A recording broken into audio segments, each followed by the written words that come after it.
Imagine the Korean War. Trenches, bitter cold, and massive armies clashing.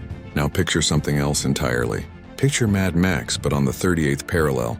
This is the story of the SAS and their ghost jeeps. When the Korean War kicked off, the British SAS, famous for their daredevil raids in the deserts of North Africa during World War II, were brought back into the fight. But Korea wasn't a desert.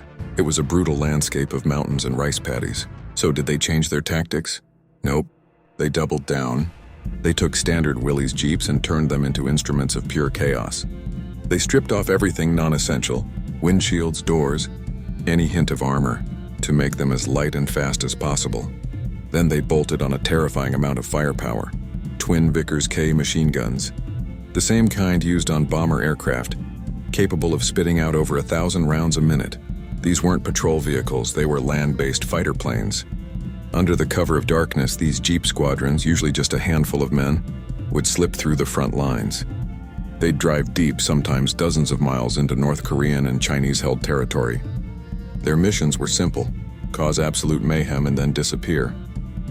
They would hunt for targets of opportunity. A supply convoy winding down a mountain road, they'd roar out of the darkness, guns blazing, turning trucks into infernos before the enemy even knew what hit them. An ammo depot tucked away behind the lines, the SAS would hit it with such speed and ferocity that it would be a smoking crater before any alarm could be raised. They'd shoot up barracks, destroy communication lines, and then, just as quickly as they appeared, they would melt back into the night, leaving behind a trail of destruction and utter confusion. The psychological impact was devastating. Enemy soldiers would report being attacked by phantoms, by ghost jeeps that struck without warning and vanished without a trace. These weren't battles, they were brutal.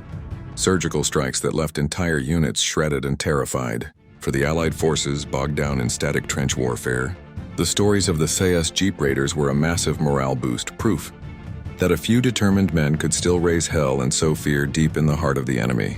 They were a legend, a terrifying whisper in the dark on the 38th parallel. If you like this content, don't forget to like, share, and subscribe. Smart history for dumb times.